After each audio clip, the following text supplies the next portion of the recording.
Hello and welcome to all of you on our YouTube channel that is Balaji Education Point. Today we continue our series of world history. ਅੱਜ ਦੇ lecture ਦੇ ਵਿੱਚ ਆਪਾਂ cover ਕਰਦੇ ਨੇ MCQs that are related with World War II ਜੋ ਆਪਣੇ last ਦੋ ਲੈਕਚਰ ਕੀਤੇ ਨੇ World War II ਦੇ ਉੱਪਰ ਦੂਸਰੇ ਵਿਸ਼ਵ ਯੁੱਧ ਦੇ ਉੱਪਰ ਉਸ ਦੇ ਰਿਲੇਟਡ ਜੋ ਕੁਝ MCQs ਨੇ ਜੋ ਪੇਪਰ ਦੇ ਵਿੱਚ ਆਉਂਦੇ ਨੇ ਉਹ ਆਪਾਂ ਨੇ ਕਵਰ ਕਰਨੇ ਨੇ ਤੇ ਇਹ MCQs ਦੋ ਲੈਂਗੁਏਜ ਦੇ ਵਿੱਚ ਬਣਾਏ ਗਏ ਨੇ ਬਾਈ ਲੈਂਗੁਏਜ ਨੇ इंग्लिश एंड पंजाबी भाषा ਦੇ ਵਿੱਚ ਇਹ ਤਿਆਰ ਕੀਤੇ ਗਏ ਨੇ ਤਾਂ ਧਿਆਨ ਨਾਲ ਇਹਨਾਂ ਨੂੰ ਤੁਸੀਂ ਆਪਣਾ ਰਿਵਾਈਜ਼ ਕਰਨਾ ਹੈ ਤੇ ਆਪਣੇ ਨੋਟਸ ਪ੍ਰਿਪੇਅਰ ਕਰਨੇ ਨੇ ਜੋ ਸਟੂਡੈਂਟਸ ਜਾਂ ਫਿਰ ਸਬਸਕ੍ਰਾਈਬਰ ਸਾਡੇ ਚੈਨਲ ਉੱਪਰ ਨਿਊ ਨੇ ਉਹਨਾਂ ਨੂੰ ਦੱਸ ਦਈਏ ਕਿ ਜੋ ਆਪਣੇ ਵਰਲਡ ਹਿਸਟਰੀ ਦੀ ਇਹ ਸੀਰੀਜ਼ ਕੰਟੀਨਿਊ ਕੀਤੀ ਹੋਈ ਹੈ ਇਸ ਦੇ ਵਿੱਚ ਆਪਣੇ 5 ਟੌਪਿਕਸ ਨੇ ਜੋ ਕਵਰ ਕਰਨੇ ਨੇ ਉਹ ਕਿਹੜੇ-ਕਿਹੜੇ ਨੇ world war 1 world war 2 Russian revolution French revolution and non aligned movements ਇਹ 5 ਟੌਪਿਕਸ ਨੇ ਜੋ ਕਿ ਵਰਲਡ ਹਿਸਟਰੀ ਦੀ ਸੀਰੀਜ਼ ਦੇ ਵਿੱਚ ਕਵਰ ਕੀਤੇ ਜਾਣਗੇ ਤੇ ਇਹਨਾਂ ਵਿੱਚੋਂ ਵਰਲਡ ਵਾਰ 1 ਫੁੱਲੀ ਕੰਪਲੀਟ ਹੋ ਚੁੱਕਿਆ ਤੇ ਅੱਜ ਵਰਲਡ ਵਾਰ 2 ਵੀ ਕੰਪਲੀਟ ਹੋ ਜਾਏਗਾ ਅਗਰ ਤੁਸੀਂ world war 1 and world war 2 ਦੇ ਰਿਲੇਟਡ ਵੀਡੀਓਜ਼ ਨਹੀਂ ਦੇਖੀਆਂ ਤਾਂ ਤੁਸੀਂ ਇਹਨਾਂ ਨੂੰ ਚੈੱਕ ਕਰ ਸਕਦੇ ਹੋ ਇਹਨਾਂ ਦੋਨਾਂ ਦਾ ਲਿੰਕ ਤੁਹਾਨੂੰ ਡਿਸਕ੍ਰਿਪਸ਼ਨ ਦੇ ਵਿੱਚ ਪ੍ਰੋਵਾਈਡ ਕਰਵਾ ਦਿੱਤਾ ਜਾਵੇਗਾ अगर तुसीं साडे किसी भी लैक्चर की PDF वर्कशीट या फिर MCQs लेना चाहते हो तो तुसीं साडा Telegram group that is Balaji education point इसनूं ज्वाइन कर सकते हो तो इसका लिंक भी तुहानूं डिस्क्रिप्शन दे विच प्रोवाइड करवा दिता जाएगा before starting this lecture I introduce myself Balraj Somal and this lecture is represented by me अगर तुसीं साडे चैनल रिलेटेड या फिर साडे इंस्टीट्यूट रिलेटेड कोई भी इनकुआयरी लेना चाहते हो या साडे किसी न्यू कोर्स रिलेटेड इनकुआयरी लेना चाहते हो तो तुसीं साडे हैड ऑफिस के इस नंबर उपर सानूं कॉन्टैक्ट कर सकते हो तो तुहाडी हर एक इनकुआयरी का तुहानूं रिप्लाई किया जाएगा तुहानूं दस्सिया जाएगा स्टार्ट करते हैं जी अज का लैक्चर अज के लैक्चर में जो सब तो फर्स्ट क्वेश्चन है वो है कि when was second world war started दूजा विश्व युद्ध कदों शुरू होया सी ਤਾਂ ਦੂਜਾ ਵਿਸ਼ਵ ਯੁੱਧ ਕਦੋਂ ਸ਼ੁਰੂ ਹੋਇਆ ਸੀ ਚਾਰ ਆਪਸ਼ਨ ਨੇ ਆਪਣੇ ਕੋਲ 1 ਸਤੰਬਰ 1939 ਦੇ ਵਿੱਚ 1 ਦਸੰਬਰ 1939 ਦੇ ਵਿੱਚ ਜਾਂ ਫਿਰ 1 ਜੁਲਾਈ 1940 ਜਾਂ ਫਿਰ 1 ਸਤੰਬਰ 1940 ਤਾਂ ਤੁਸੀਂ ਇਸ ਵੀਡੀਓ ਨੂੰ 5 ਸੈਕਿੰਡ ਲਈ ਇਸ ਜਗ੍ਹਾ ਤੇ ਪੌਜ਼ ਕਰਨਾ ਹੈ ਤੇ ਆਪਣਾ ਆਨਸਰ ਆਪਣੀ ਨੋਟਬੁੱਕ ਤੇ ਲਿਖ ਲਿਓ ਇਸ ਨਾਲ ਥੋੜੀ ਰਿਵੀਜ਼ਨ ਹੋਏਗੀ ਤਾਂ ਇਸ ਦਾ ਆਨਸਰ ਹੈ 1 ਸਤੰਬਰ 1939 1 ਸਤੰਬਰ 1939 ਦੇ ਵਿੱਚ ਦੂਜਾ ਵਿਸ਼ਵ ਯੁੱਧ ਸਟਾਰਟ ਹੋਇਆ ਸੀਗਾ ਸ਼ੁਰੂ ਹੋਇਆ ਸੀ When was second world war ended? ਦੂਜਾ ਵਿਸ਼ਵ ਯੁੱਧ ਦਾ ਅੰਤ ਕਦੋਂ ਹੋਇਆ ਸੀਗਾ ਦੂਸਰੇ ਵਿਸ਼ਵ ਯੁੱਧ ਦੀ ਸਮਾਪਤੀ ਕਦੋਂ ਹੋਈ ਸੀ ਤਾਂ ਇਹ ਸਮਾਪਤੀ ਕਦੋਂ ਹੁੰਦੀ ਹੈ ਦੂਜਾ ਵਿਸ਼ਵ ਯੁੱਧ ਸਮਾਪਤ ਹੁੰਦਾ ਹੈ 2 ਸਤੰਬਰ 1945 ਦੇ ਵਿੱਚ 2 ਸਤੰਬਰ 1945 ਨੂੰ ਦੂਜਾ ਵਿਸ਼ਵ ਯੁੱਧ ਸਮਾਪਤ ਹੋ ਜਾਂਦਾ ਹੈ ਐਂਡ ਹੋ ਜਾਂਦਾ ਹੈ ਥਰਡ ਕੁਐਸਚਨ ਹੈ ਕਿ how many countries participated in world war second दूसरे विश्व युद्ध ਵਿੱਚ ਕਿੰਨੇ ਦੇਸ਼ਾਂ ਨੇ ਭਾਗ ਲਿਆ ਸੀ ਅਗਰ ਤੁਸੀਂ ਦੋ ਲੈਕਚਰ ਜੋ ਲਾਸਟ ਨੇ ਉਹਨਾਂ ਨੂੰ ਧਿਆਨ ਨਾਲ ਪੜਿਆ ਹੋਇਆ ਤਾਂ ਆਪਾਂ ਨੇ ਦੇਖਿਆ ਸੀ ਕਿ ਦੋ ਗਰੁੱਪਸ ਦੇ ਵਿੱਚ ਲੜਾਈ ਹੋਈ ਸੀ ਇਹ ਅਲਾਈਜ਼ ਐਂਡ ਐਕਸਿਸ ਕਨਫਿਊਜ਼ ਨਹੀਂ ਹੋਣਾ ਅਲਾਈਡ ਤੇ ਜੋ ਸੈਂਟਰਲ ਪਾਵਰ ਸੀਗੀਆਂ ਉਹ ਵਰਲਡ ਵਾਰ ਫਸਟ ਦੇ ਵਿੱਚ ਸੀਗੀਆਂ ਪਰ ਵਰਲਡ ਵਾਰ ਸੈਕੰਡ ਦੇ ਵਿੱਚ ਕਿਹੜੀ ਕਿਹੜੀ ਪਾਵਰ ਸੀਗੀਆਂ ਅਲਾਈਜ਼ ਐਂਡ ਐਕਸਿਸ ਇਹ ਪਾਵਰ ਤਾਂ ਇਹਨਾਂ ਦੋਨਾਂ ਗਰੁੱਪਸ ਦੇ ਤਰਫ ਤੋਂ ਲਗਭਗ ਕਿੰਨੇ ਦੇਸ਼ਾਂ ਨੇ ਪਾਰਟਿਸਿਪੇਟ ਕੀਤਾ ਸੀ ਵਰਲਡ ਵਾਰ ਸੈਕੰਡ ਦੇ ਵਿੱਚ ਤਾਂ ਲਗਭਗ 61 ਦੇਸ਼ ਦੂਸਰੇ ਵਿਸ਼ਵ ਯੁੱਧ ਵਿੱਚ ਲੜੇ ਸੀਗੇ ਇੱਕ ਦੂਸਰੇ ਦੇ ਨਾਲ ਤਾਂ ਤੁਸੀਂ ਇਸ ਨੂੰ ਆਪਣਾ ਆਨਸਰ ਨੋਟ ਕਰ ਲੈਣਾ ਹੈ ਤਾਂ ਦੂਸਰੇ ਵਿਸ਼ਵ ਯੁੱਧ ਵਿੱਚ ਲਗਭਗ 61 ਦੇਸ਼ਾਂ ਨੇ ਪਾਰਟਿਸਿਪੇਟ ਕੀਤਾ ਸੀਗਾ 61 ਦੇਸ਼ ਨਾਲ ਭਾਗ ਲਿਆ ਸੀਗਾ ਦੂਸਰੇ ਵਿਸ਼ਵ ਯੁੱਧ ਦੇ ਵਿੱਚ ਫੋਰਥ ਹੈ ਕਿ which country were the part of allies in world war second ਕਿਹੜੇ ਦੇਸ਼ ਮਿੱਤਰ ਰਾਸ਼ਟਰ ਦਾ ਹਿੱਸਾ ਸਨ ਚਾਰ ਆਪਸ਼ਨ ਨੇ ਆਪਣੇ ਕੋਲ ਇੰਗਲੈਂਡ ਫਰਾਂਸ ਚਾਈਨਾ ਜਾਂ ਫਿਰ all of above England France ਚੀਨ ਜਾਂ ਫਿਰ ਉਪਰੋਕਤ ਸਾਰੇ ਇਹਨਾਂ ਵਿੱਚੋਂ ਕਿਹੜੇ ਦੇਸ਼ ਨੇ ਜੋ ਕਿ ਮਿੱਤਰ ਰਾਸ਼ਟਰ ਅਲਾਈਜ਼ ਗਰੁੱਪ ਦਾ ਪਾਰਟ ਸੀ ਤਾਂ ਇਸ ਦਾ ਆਨਸਰ ਕੀ ਹੈ ਆਲ ਆਫ ਦਾ ਅਬਵ ਇਹ ਸਾਰੇ ਦੇਸ਼ ਕਿਸ ਦਾ ਪਾਰਟ ਸੀਗੇ ਅਲਾਈਜ਼ ਦਾ ਪਾਰਟ ਸੀਗੇ ਇੰਗਲੈਂਡ ਫਰਾਂਸ ਚਾਈਨਾ ਇਸ ਤੋਂ ਇਲਾਵਾ USSR USA ਇਹ ਸਾਰੇ ਦੇਸ਼ ਕਿਸ ਦਾ ਪਾਰਟ ਸੀਗੇ ਇਹ ਅਲਾਈਜ਼ ਦਾ ਪਾਰਟ ਸੀਗੇ ਅਲਾਈਜ਼ ਪਾਵਰ ਸੀਗੀਆਂ ਜੋ ਕਿ ਐਕਸਿਸ ਦੇ ਵਿਰੁੱਧ ਲੜੀਆਂ ਸੀਗੀਆਂ ਤਾਂ ਇਸ ਨੂੰ ਨੋਟ ਕਰ ਲੈਣਾ ਜੀ all of the above England France ਚੀਨ ਇਸ ਤੋਂ ਇਲਾਵਾ USSR ਜਿਸ ਨੂੰ ਅੱਜ ਦੇ ਆਪਾਂ ਰਸ਼ੀਆ ਦੇ ਨਾਮ ਨਾਲ ਜਾਣਦੇ ਹਾਂ ਤੇ ਨਾਲ ਹੀ ਅਮਰੀਕਾ USA ਸਾਰੇ ਪੰਜੇ ਕਿਸ ਪਾਰਟੀ ਦਾ ਬਿਲੋਂਗ ਕਰਦੇ ਸੀਗੇ ਕਿਸ ਗਰੁੱਪ ਨਾਲ ਬਿਲੋਂਗ ਕਰਦੇ ਸੀ ਅਲਾਈਜ਼ ਪਾਵਰ ਨਾਲ ਬਿਲੋਂਗ ਕਰਦੇ ਸੀ क्वेश्चन है कि which country were the part of axis in world war second ਕਿਹੜੇ ਦੇਸ਼ ਧੁਰੀ ਰਾਸ਼ਟਰ ਦਾ ਹਿੱਸਾ ਸਨ ਧੁਰੀ ਰਾਸ਼ਟਰ ਦਾ ਹਿੱਸਾ ਕਿਹੜੇ-ਕਿਹੜੇ ਦੇਸ਼ ਸਨ? ਜਰਮਨੀ, ਇਟਲੀ, ਜਾਪਾਨ ਜਾਂ ਫਿਰ ਆਲ ਆਫ ਅਬਵ? ਧਿਆਨ ਨਾਲ ਦੱਸੋ ਇਸ ਦਾ ਆਨਸਰ ਕੀ ਹੈ। ਇਸ ਦਾ ਆਨਸਰ ਹੈ ਆਲ ਆਫ ਦਾ ਅਬਵ। ਆਪਣੇ ਅਗਰ ਤੁਸੀਂ ਧਿਆਨ ਨਾਲ ਪੜ੍ਹਿਆ ਤਾਂ ਆਪਣੇ ਲਾਸਟ ਪੜ੍ਹਿਆ ਸੀ ਕਿ 3 ਦੇਸ਼ ਸੀਗੇ ਜੋ ਕਿ ਮੇਨਲੀ ਐਕਸਿਸ ਪਾਵਰ ਦਾ ਹਿੱਸਾ ਸੀਗੇ। ਕਿਹੜੇ-ਕਿਹੜੇ? Germany, Italy, Japan. ਤਿੰਨੋਂ ਦੇਸ਼ ਹੀ ਕਿਸ ਦਾ ਪਾਰਟ ਸੀਗੇ? ਐਕਸਿਸ ਗਰੁੱਪ ਦਾ ਪਾਰਟ ਸੀ, ਧੁਰੀ ਰਾਸ਼ਟਰ ਦਾ ਪਾਰਟ ਸੀਗੇ। Germany's invention on which country started world war second? Germany ਦੇ ਕਿਸ ਦੇਸ਼ ਉੱਪਰ ਹਮਲਾ ਕਰਨ ਨਾਲ ਦੂਸਰਾ ਵਿਸ਼ਵ ਯੁੱਧ ਸ਼ੁਰੂ ਹੋਇਆ ਸੀ? ਜਰਮਨੀ ਨੇ ਕਿਸ ਦੇਸ਼ ਉੱਤੇ ਸਭ ਤੋਂ ਪਹਿਲਾਂ ਜੋ ਹਮਲਾ ਕੀਤਾ ਸੀ ਜਿਸ ਦੇ ਨਾਲ ਕਿ ਦੂਸਰਾ ਵਿਸ਼ਵ ਯੁੱਧ ਸਟਾਰਟ ਹੋ ਗਿਆ ਸੀ? ਤਾਂ ਉਹ ਦੇਸ਼ ਕਿਹੜਾ ਸੀ? ਉਹ ਦੇਸ਼ ਸੀ ਪੋਲੈਂਡ। ਪੋਲੈਂਡ ਦੇ ਉੱਪਰ ਹਮਲਾ ਕਰਨ ਦੇ ਨਾਲ ਹੀ ਫਰਾਂਸ ਅਤੇ ਜੋ ਆਪਣਾ UK ਹੈ, ਬ੍ਰਿਟੇਨ ਹੈ, ਉਸਨੇ ਜਰਮਨੀ ਦੇ ਖਿਲਾਫ ਯੁੱਧ ਦਾ ਐਲਾਨ ਕਰ ਦਿੱਤਾ ਸੀਗਾ। ਤਾਂ ਯਾਦ ਰੱਖਣਾ ਕਿ ਜਰਮਨੀ ਦੇ ਪੋਲੈਂਡ ਦੇ ਉੱਪਰ ਹਮਲਾ ਕਰਨ ਦੇ ਨਾਲ ਹੀ ਦੂਸਰਾ ਵਿਸ਼ਵ ਯੁੱਧ ਸਟਾਰਟ ਹੋ ਗਿਆ ਸੀਗਾ, ਸ਼ੁਰੂ ਹੋ ਗਿਆ ਸੀ। ਨੈਕਸਟ ਹੈ who was the leader of England during world war second? ਦੂਸਰੇ ਵਿਸ਼ਵ ਯੁੱਧ ਵਕਤ ਇੰਗਲੈਂਡ ਦਾ ਲੀਡਰ ਕੌਣ ਸੀ? ਇੰਗਲੈਂਡ ਦਾ ਪ੍ਰਤੀਨਿਧੀ ਕੌਣ ਸੀ? ਇੰਗਲੈਂਡ ਦਾ ਲੀਡਰ ਕੌਣ ਸੀ ਦੂਸਰੇ ਵਿਸ਼ਵ ਯੁੱਧ ਦੇ ਦੌਰਾਨ? ਤਾਂ ਉਸ ਦੂਸਰੇ ਵਿਸ਼ਵ ਯੁੱਧ ਦੇ ਦੌਰਾਨ ਇੰਗਲੈਂਡ ਦਾ ਲੀਡਰ ਸੀ Winston Churchill. Winston Churchill was the prime minister of England during world war second. ਜਦੋਂ ਦੂਸਰਾ ਵਿਸ਼ਵ ਯੁੱਧ ਹੋਇਆ ਉਸ ਵਕਤ ਵਿੰਸਟਨ ਚਰਚਿਲ ਇੰਗਲੈਂਡ ਦਾ ਪ੍ਰਧਾਨ ਮੰਤਰੀ ਸੀ। ਨੈਕਸਟ ਆਉਂਦਾ ਹੈ ਕਿ who was the leader of Germany during world war second? ਦੂਸਰੇ ਵਿਸ਼ਵ ਯੁੱਧ ਦੌਰਾਨ ਜਰਮਨੀ ਦਾ ਲੀਡਰ ਕੌਣ ਸੀ? ਇਹ ਤਾਂ ਮੋਸਟ ਈਜ਼ੀ ਤੇ ਵੈਰੀ ਈਜ਼ੀ ਕੁਐਸਚਨ ਹੈ। ਇਹ ਤਾਂ ਆਪਾਂ ਨੂੰ ਸਭ ਨੂੰ ਪਤਾ ਹੈ ਕਿ ਜਰਮਨੀ ਨੂੰ ਕਿਸ ਨੇ ਲੀਡ ਕੀਤਾ ਸੀ ਦੂਸਰੇ ਵਿਸ਼ਵ ਯੁੱਧ ਵਿੱਚ? ਤਾਂ ਉਹ ਸੀ ਅਡੋਲਫ ਹਿਟਲਰ। ਅਡੋਲਫ ਹਿਟਲਰ ਦੇ ਬਾਰੇ ਫੁੱਲ ਔਨ ਡਿਟੇਲ ਵਿੱਚ ਦੱਸਿਆ ਗਿਆ ਹੈ ਫਸਟ ਪਾਰਟ ਦੇ ਵਿੱਚ ਜੋ ਵਰਲਡ ਵਾਰ ਸੈਕੰਡ ਦੇ ਉੱਪਰ ਬਣਾਇਆ ਗਿਆ ਹੈ, ਤੁਸੀਂ ਉਸ ਨੂੰ ਚੈੱਕ ਕਰ ਸਕਦੇ ਹੋ। ਤਾਂ ਇਹ ਲੈਕਚਰ ਸਿਰਫ ਤੁਹਾਡੀ ਰਿਵੀਜ਼ਨ ਲਈ ਹੈ, ਇਸ ਲਈ ਆਪਾਂ ਇਸ ਵਿੱਚ ਜ਼ਿਆਦਾ ਡਿਟੇਲ 'ਚ ਨਹੀਂ ਜਾਵਾਂਗੇ। ਅਗਰ ਤੁਸੀਂ ਡਿਟੇਲ 'ਚ ਪੜ੍ਹਨਾ ਚਾਹੁੰਦੇ ਹੋ ਵਰਲਡ ਵਾਰ ਸੈਕੰਡ ਨੂੰ ਤਾਂ ਤੁਹਾਨੂੰ ਉਸ ਦਾ ਲਿੰਕ ਪ੍ਰੋਵਾਈਡ ਕਰਵਾ ਦਿੱਤਾ ਜਾਵੇਗਾ ਡਿਸਕ੍ਰਿਪਸ਼ਨ ਦੇ ਵਿੱਚ, ਤਾਂ ਤੁਸੀਂ ਉਸ ਨੂੰ ਚੈੱਕ ਕਰ ਸਕਦੇ ਹੋ ਤੇ ਆਪਣਾ ਨੋਟਸ ਤਿਆਰ ਕਰ ਸਕਦੇ ਹੋ।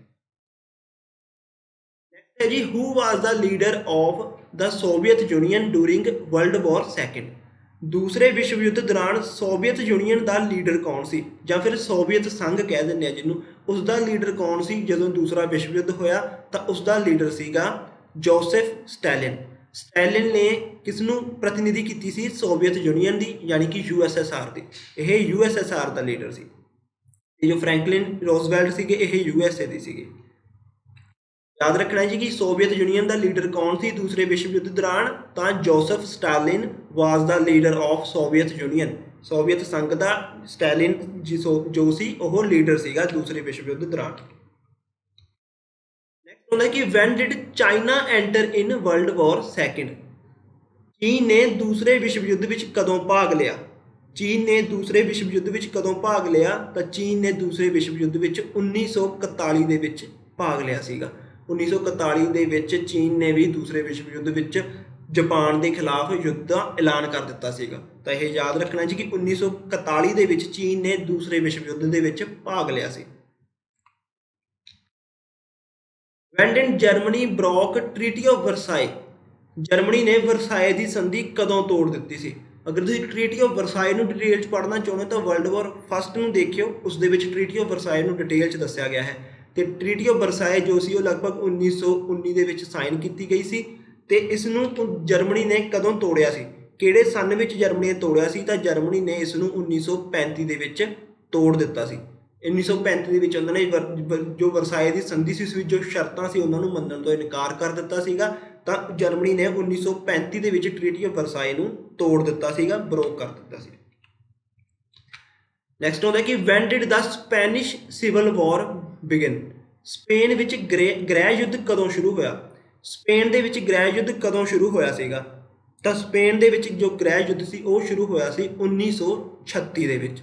1936 ਦੇ ਵਿੱਚ ਸਪੇਨ ਦੇ ਵਿੱਚ ਇਹ ਗ੍ਰਹਿ ਯੁੱਧ ਸ਼ੁਰੂ ਹੋਇਆ। ਇਹਦੀ ਫੁੱਲ ਜੋ ਡੇਟ ਹੈ ਉਹ ਹੈ 17 ਜੁਲਾਈ 1936 ਦੇ ਵਿੱਚ ਇਹ ਸਟਾਰਟ ਹੁੰਦਾ ਹੈ ਤੇ 1 ਅਪ੍ਰੈਲ 1939 ਤੱਕ ਇਹ ਚੱਲਦਾ ਹੈ। 17 ਜੁਲਾਈ 1936 ਦੇ ਵਿੱਚ ਸਟਾਰਟ ਹੋ ਕੇ 1 ਅਪ੍ਰੈਲ 1939 ਤੱਕ ਸਪੈਨਿਸ਼ ਸਿਵਲ ਵਾਰ ਹੈ ਜੋ ਕੰਟੀਨਿਊ ਰਹਿੰਦੀ ਹੈ। ਤੇ ਇਹ ਜੋ ਸਿਵਲ ਵਾਰ ਸੀ ਇਹ ਹੋਈ ਸੀ ਸਪੇਨ ਦੇ ਵਿੱਚ ਰਿਪਬਲਿਕਨਸ ਐਂਡ ਨੈਸ਼ਨਲਿਸਟ ਦੇ ਵਿਚਾਲੇ। ਰਿਪਬਲਿਕਨਸ ਐਂਡ ਨੈਸ਼ਨਲਿਸਟ ਦੇ ਵਿਚਕਾਰ ਇਹ ਜੋ ਸੀ ਸਿਵਲ ਵਾਰ ਲੜੀ ਗਈ ਸੀ ਤੇ ਇਸ ਦੇ ਵਿੱਚ ਆਖਿਰ ਦੇ ਵਿੱਚ ਨੈਸ਼ਨਲਿਸਟ ਜਿੱਤਦੇ ਨੇ। ਨੈਸ਼ਨਲਿਸਟ ਸਪੈਨਿਸ਼ ਸਿਵਲ ਵਾਰ ਦੇ ਵਿੱਚ ਆਖਿਰ ਦੇ ਵਿੱਚ ਜਿੱਤਦੇ ਨੇ। ਤਾਂ ਯਾਦ ਰੱਖਣਾ ਹੈ ਜੀ 1936 ਦੇ ਵਿੱਚ ਸਪੈਨਿਸ਼ ਜੋ ਸਿਵਲ ਵਾਰ ਜੋ ਸਟਾਰਟ ਹੋਈ ਸੀ 17 ਜੁਲਾਈ 1936 ਦੇ ਵਿੱਚ ਇਹ ਸਟਾਰਟ ਹੁੰਦੀ ਹੈ।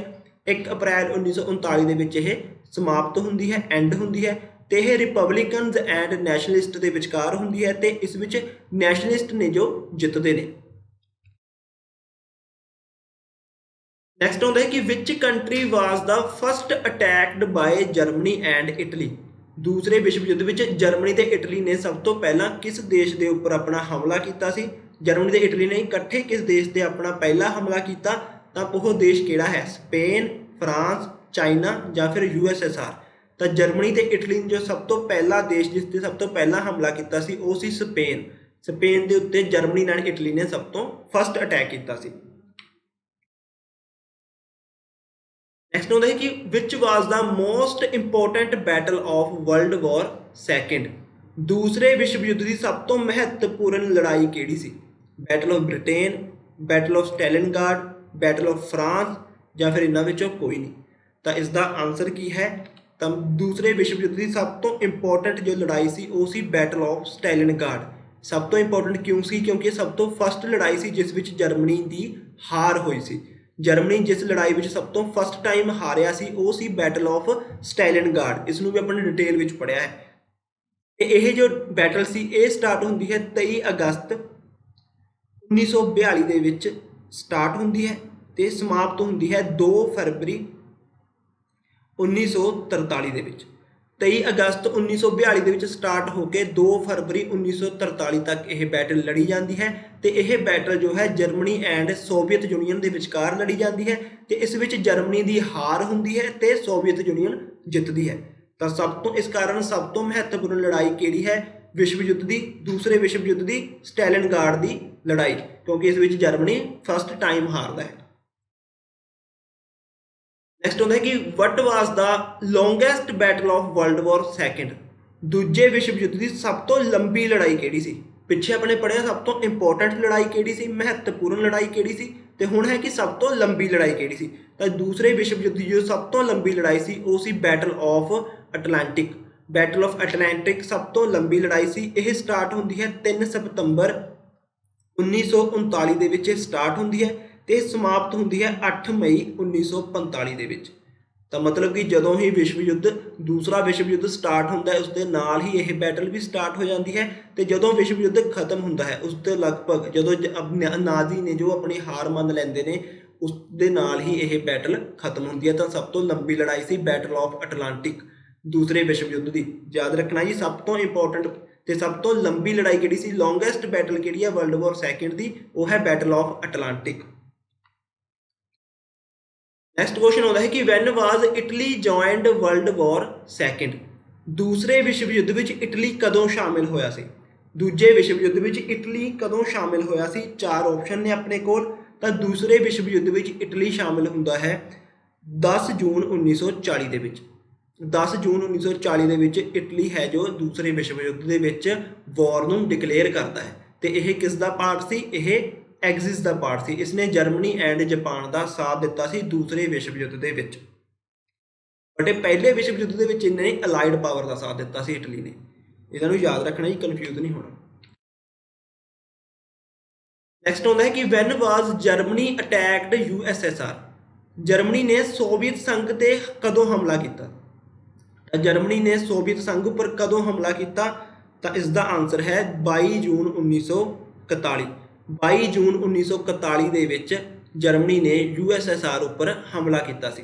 ਅਗਰ ਤੁਸੀਂ ਵਰਲਡ ਵਾਰ ਸੈਕਿੰਡ ਦੀਆਂ ਵੀਡੀਓਜ਼ ਨੂੰ ਧਿਆਨ ਨਾਲ ਦੇਖਿਆ ਤਾਂ ਆਪਾਂ ਨੇ ਪੜ੍ਹਿਆ ਸੀ ਕਿ ਜਰਮਨੀ ਤੇ USSR ਪਹਿਲਾਂ ਕੀ ਸੀਗੇ, ਇੱਕ ਸਾਥ ਸੀਗੇ, ਕਿਉਂਕਿ ਜਰਮਨੀ ਨੇ USSR ਦੇ ਨਾਲ ਇੱਕ ਸੰਧੀ ਸਾਈਨ ਕੀਤੀ ਸੀ ਜਿਸ ਦੇ ਵਿੱਚ ਕੀ ਕਿਹਾ ਗਿਆ ਸੀ ਕਿ ਜਰਮਨੀ ਤੇ USSR ਮਿਲ ਕੇ ਕਿਸ ਦੇ ਉੱਪਰ ਅਟੈਕ ਕਰਨਗੇ, ਪੋਲੈਂਡ ਦੇ ਉੱਪਰ ਅਟੈਕ ਕਰਨਗੇ। ਬਟ ਉਸ ਤੋਂ ਬਾਅਦ 22 ਜੂਨ 1941 ਦੇ ਵਿੱਚ ਜਰਮਨੀ ਨੂੰ ਡਰ ਹੋ ਜਾਂਦਾ ਹੈ ਕਿ USSR ਸਾਡੇ ਖਿਲਾਫ ਨਾ ਲੜ ਪਵੇ, ਸਾਡੇ ਤੇ ਅਟੈਕ ਨਾ ਕਰ ਦੇਵੇ। ਇਸ ਤੋਂ ਪਹਿਲਾਂ ਕਿ USSR ਸਾਡੇ ਤੇ ਅਟੈਕ ਕਰੇ ਅਸੀਂ ਇਸ ਤੇ ਅਟੈਕ ਕਰ ਦਈਏ। ਤਾਂ ਜਰਮਨੀ 22 ਜੂਨ 1941 ਦੇ ਵਿੱਚ USSR ਦੇ ਉੱਪਰ ਅਟੈਕ ਕਰਦਾ ਹੈ। ਤਾਂ ਯਾਦ ਰੱਖਣਾ ਜੀ ਇਸ ਨੂੰ। कि what was the name of the operation under which Germany attacked USSR. उस अभियान का नाम की सी जिस दे तहत जर्मनी ने सोवियत संघ उत्ते हमला किया सी। चार ऑप्शन ने जी, operation Neptune, operation overload, operation Barbarossa, operation लेवेंसनॉ। तो किस ऑपरेशन के तहत जर्मनी ने यूएसएसआर ते हमला किया सी? वो सी ऑपरेशन बारबारोसा। ऑपरेशन बारबारोसा के तहत जो जर्मनी ने सी यूएसएसआर के उपर हमला किया सी। जो उपरले दो ने operation Neptune and operation overload, ये नेगियां नॉर्मैन लैंडिंग्स के वेले जो नॉर्मल लैंडिंग्स हुई सी उस दे टाइम जो ऑपरेशन चले सी उसनों कहा जाता है operation Neptune and operation overload, D Day के नाम नाल भी जाना जाता है। ये भी अपने फुल ऑन डिटेल पढ़िया तो तुसी दो लैक्चर जो लास्ट ने उन्होंने देख सकते हो, तुहानूं full on detail world war second कराई गई है। याद रखना जी कि जर्मनी ने ऑपरेशन बारबारोसा के तहत यूएसएसआर के उपर हमला किया सी। 19th क्वेश्चन आता है अपना कि when was USA entered in world war second. अमरीका दूसरे विश्व युद्ध में कदों शामिल होया सी? तो अमरीका दूसरे विश्व युद्ध में 8 दसंबर 1941 के शामिल होया सी, क्योंकि 7 दसंबर 1941 के जापान जो है अमरीका के पर्ल हारबर उपर हमला करता है। पर्ल हारबर उपर हमला करने तो बाद ही अगले दिन की है जो यूएसए है जापान के विरुद्ध 8 दसंबर 1941 को वॉर डिकलेयर कर दिंदा है। बट अगर ऑफिशियल वॉर डिकलेयर हुई सी, ऑफिशियली इन्हें पार्टिसिपेट किया 11 दसंबर के 11 दसंबर 1941 को यूएसए ऑफिशियली एंटर हो गया सी वॉर दे विच, बट उसने जो वॉर की डिकलेरेशन की सी 8 दसंबर 1941 के विच। आंसर लगा के आना है 8 दसंबर 1941 के यूएसए वर्ल्ड वॉर सैकेंड के दूसरे विश्व युद्ध के शामिल हो जाता है। 20th क्वेश्चन है अपना कि what was the USA strategy in the Pacific during world war second. दूसरे विश्व युद्ध के जो पैसिफिक ओशन के लड़ाई चल रही थी उस यूएसए ने किहड़ी रणनीति अपनाई सी? दूसरे विश्व युद्ध दौरान प्रशांत महासागर में अमरीका की रणनीति की सी? किस रणनीति के तहत अमरीका ने वह लड़ाइयाँ लड़ियाँ? तो वह रणनीति है लीप फ्रॉगिंग। लीप फ्रॉगिंग एक मिलिटरी स्ट्रैटेजी सी, एक मिलिटरी ट्रिक सी जिस दे अकॉर्डिंग जो आईलैंड सीगे उन्होंने हथियाया जाता सी। तो अमेरिका ने इस जो टैक्नीक सी इस दे अंडर ही जापान के उन्होंने आईलैंड्स के उपर पहला हमला किया जिस दे उत्ते डिफेंस सीगा जो थोड़ा सा वीक सी। जिन्होंने आईलैंड के उपर डिफेंस वीक सी यूएसए ने पहला उन्होंने आईलैंड्स को अपने कब्जे में किया ताकि जापान का ज़्यादा तो ज़्यादा एरिया अपने अंडर लैके जापान के उपर प्रैशर बनाया जा सके। तो इस टैक्नीक को कहा जाता है लीप फ्रॉगिंग।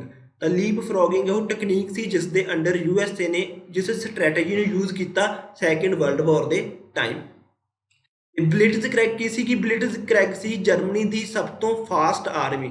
जर्मन आर्मी नूं किस नाम नाल जानिया जांदा सी वर्ल्ड वॉर सैकेंड दे विच? ब्लिट्ज़क्रेग। जो सब तो fast and mobile army Germany वालों बनाई गई सी उसका नाम सी ब्लिट्ज़क्रेग।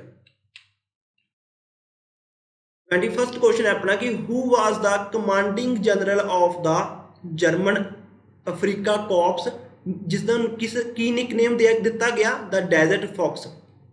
जर्मन के अफ्रीका कोर के कमांडिंग जनरल कौन सी? मोस्ट इंपोर्टेंट क्वेश्चन आ जाता है कि डेजर्ट फॉक्स के नाम नाल किस कमांडिंग जनरल नूं जानिया जाता है? तो डेजर्ट फॉक्स जिस कमांडिंग जनरल नूं नाम दिता गया वो सीगे एरविन रोमल। एरविन रोमल वो कमांडिंग जनरल सीगे जिन्होंने द डेजर्ट फॉक्स नेम दिता गया। एरविन रोमल जो सी ये जर्मन कमांडिंग जनरल सीगे, जर्मन आर्मी के जनरल सीगे। तो इन्हों द डेजर्ट फॉक्स नाम क्यों दिता गया? यह निकनेम इसलिए मिले क्योंकि अपने तुहानूं याद होगा कि अपने पढ़िया सीगा कि अफ्रीका दे विच भी जो ब्रिटेन इटली इन्हां सब दियां कलोनी सीगियां। जो इजिप्ट सी वो किस दी कलोनी सी? इजिप्ट ब्रिटेन की कलोनी सी।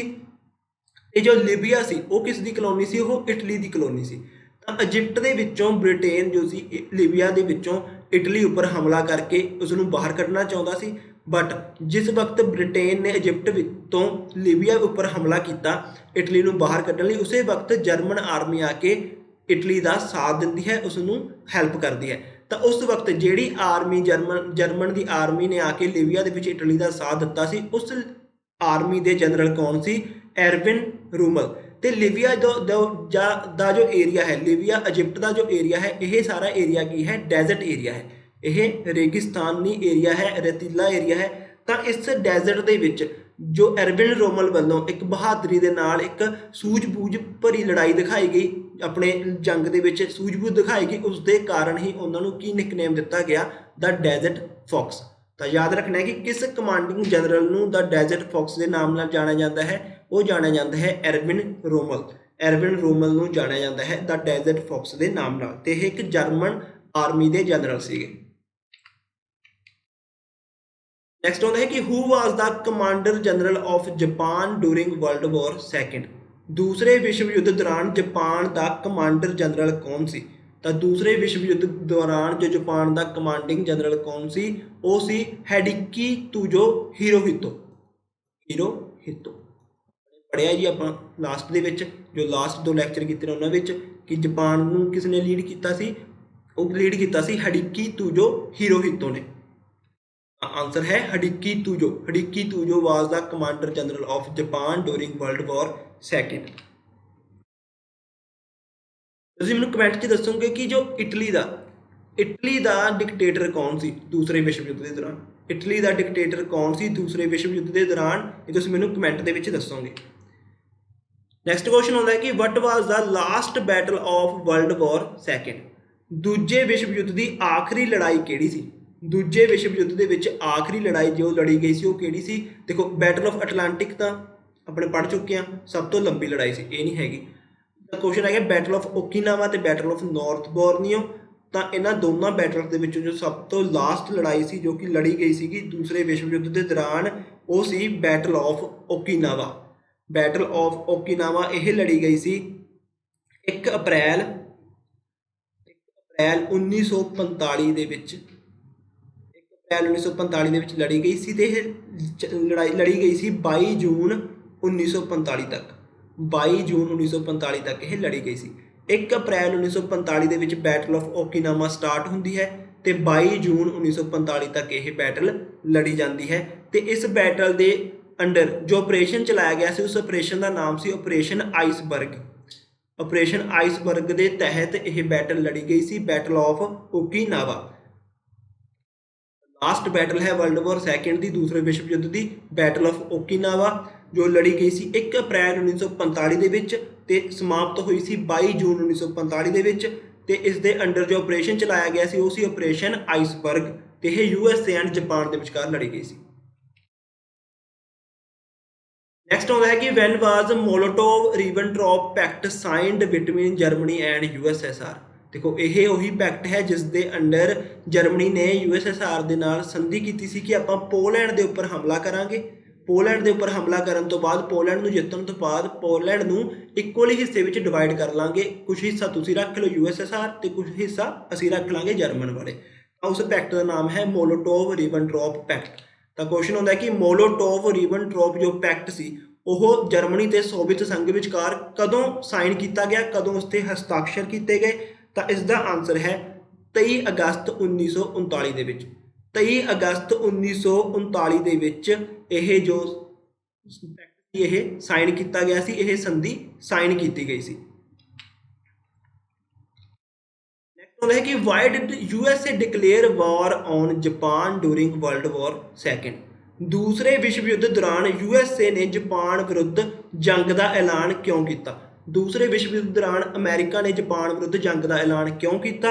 ਆਪਾਂ ਪੜ੍ਹ ਚੁੱਕੇ ਹਾਂ, ਕਿਉਂਕਿ ਜਾਪਾਨ ਨੇ ਅਟੈਕ ਕੀਤਾ ਸੀ ਪਰਲ ਹਾਰਬਰ ਉੱਪਰ। ਪਰਲ ਹਾਰਬਰ ਉੱਪਰ 7 ਜੋ ਦਸੰਬਰ ਸੀ ਉਸਨੂੰ ਅਟੈਕ ਕੀਤਾ ਗਿਆ ਸੀਗਾ ਜਾਪਾਨ ਵੱਲੋਂ। ਤਾਂ ਇਸ ਦੇ ਜੋ ਵਿਰੁੱਧ ਦੇ ਵਿੱਚ ਹੀ USA ਨੇ ਵੀ, ਜੋ ਅਮਰੀਕਾ ਨੇ ਜਾਪਾਨ ਦੇ ਵਿਰੁੱਧ ਵਾਰ ਨੂੰ ਡਿਕਲੇਅਰ ਕਰ ਦਿੱਤਾ ਸੀਗਾ। ਤਾਂ ਪਰਲ ਹਾਰਬਰ ਉੱਪਰ ਅਟੈਕ ਦੇ ਕਾਰਨ ਹੀ ਜਾਪਾਨ ਦੇ ਨੇ ਜੋ ਅਟੈਕ ਕੀਤਾ ਸੀ, ਉਸ ਦੇ ਕਾਰਨ USA ਨੇ ਜਾਪਾਨ ਦੇ ਵਿਰੁੱਧ ਜੰਗ ਦਾ ਐਲਾਨ ਕਰ ਦਿੱਤਾ ਸੀ। When did Japanese attacked Pearl Harbor. ਜਾਪਾਨੀਆਂ ਨੇ ਪਰਲ ਹਾਰਬਰ ਉੱਪਰ ਕਦੋਂ ਹਮਲਾ ਕੀਤਾ? ਤਾਂ ਜਾਪਾਨੀਆਂ ਨੇ ਪਰਲ ਹਾਰਬਰ ਉੱਪਰ ਹਮਲਾ ਕੀਤਾ ਸੀ 7 ਦਸੰਬਰ 1941 ਦੇ ਵਿੱਚ।